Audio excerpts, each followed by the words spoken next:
ಪ್ರಧಾನಿ ನರೇಂದ್ರ ಮೋದಿ ಅವರು ಬೆಂಗಳೂರಿನಲ್ಲಿ ಚಾಲನೆ ನೀಡಿದ್ದ ಬೆಂಗಳೂರು ಬೆಳಗಾವಿ ವಂದೇ ಭಾರತ್ ಎಕ್ಸ್‌ಪ್ರೆಸ್ ನೂತನ ರೈಲಿಗೆ ಬೆಳಗಾವಿ ರೈಲು ನಿಲ್ದಾಣದಲ್ಲಿ ನಿನ್ನೆ ರಾತ್ರಿ ಸಂಸದ ಸ್ವಾಗತ ಕೋರಿದರು.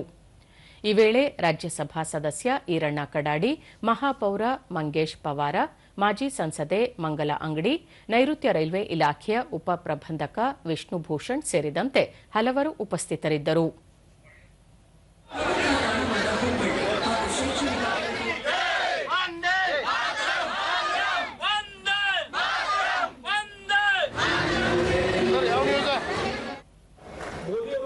ಬಳಿಕ ಜಗದೀಶ್ ಶೆಟ್ಟರ್, ಬೆಳಗಾವಿ ಜನತೆಯ ಬಹುದಿನಗಳ ಬೇಡಿಕೆ ಈಡೇರಿದೆ.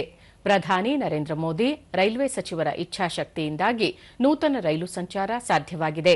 ಸಾರ್ವಜನಿಕ ವಲಯದಲ್ಲಿ ವಂದೇ ಭಾರತ್ ರೈಲು ಹೆಚ್ಚು ಜನಪ್ರಿಯವಾಗಿದ್ದು, ಪ್ರಧಾನಿಯವರ ದೂರದೃಷ್ಟಿ ಯೋಜನೆಗಳಿಂದ ದೇಶ ಆರ್ಥಿಕತೆಯ ಬಲಾಢ್ಯ ರಾಷ್ಟವಾಗಿ ಬೆಳೆಯುತ್ತಿದೆ ಎಂದು ತಿಳಿಸಿದರು.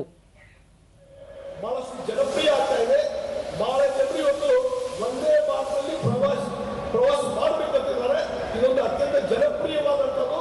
ಅದಕ್ಕೆ ಎಲ್ಲೆಲ್ಲಿ ಅವಶ್ಯಕತೆ ಇದೆ ಇನ್ನೂ ಹೆಚ್ಚಿನ ರೀತಿಯ ಅವಕಾಶ ಕೊಡಿ ಅನ್ನುವಂಥ ಮಾತನ್ನ ಆ ಸಂದರ್ಭದಲ್ಲಿ ನಾನು ಹೇಳಿದೆ.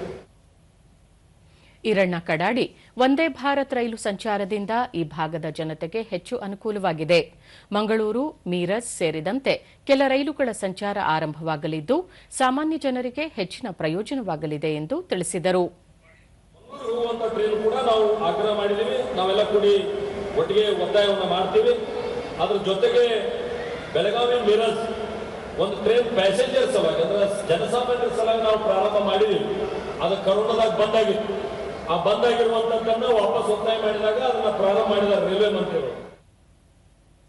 ದೂರದರ್ಶನದೊಂದಿಗೆ ಪ್ರಯಾಣಿಕ ಸತೀಶ್ ಶಿವನಾಯ್ಕ, ವಂದೇ ಭಾರತ್ ರೈಲು ಸಂಚಾರ ಆರಂಭವಾಗಿದ್ದು ಬಹಳ ಅನುಕೂಲವಾಗಿದೆ. ಪ್ರಧಾನಿಯವರ ಕಾರ್ಯ ಶ್ಲಾಘನೀಯ ಎಂದು ಸಂತಸ ವ್ಯಕ್ತಪಡಿಸಿದರು. ನಾನು ಇಲ್ಲಿ ಈ ಮಾಧ್ಯಮದ ಮೂಲಕವಾಗಿ ಕೇಳಿಕೊಳ್ತಾ ಇದ್ದೇನೆ. ಬೆಳಗಾವಿ ನಗರದ ಪರವಾಗಿ ನನಗೆ ಅತ್ಯಂತ ಸಂತೋಷವಾಗಿದೆ. ಪ್ರಯಾಣಿಕರಾದ ದೀಪಶ್ರೀ ಮೊಕಾಶಿ, ಶೈಕ್ಷಣಿಕ ಸಾರ್ವಜನಿಕ ಆಡಳಿತ ದೃಷ್ಟಿಯಿಂದ ಬೆಂಗಳೂರಿಗೆ ತೆರಳುವ ಪ್ರಯಾಣಿಕರಿಗೆ ಅನುಕೂಲ ಕಲ್ಪಿಸಿರುವುದು ಸಂತಸ ತಂದಿದೆ ಎಂದರು.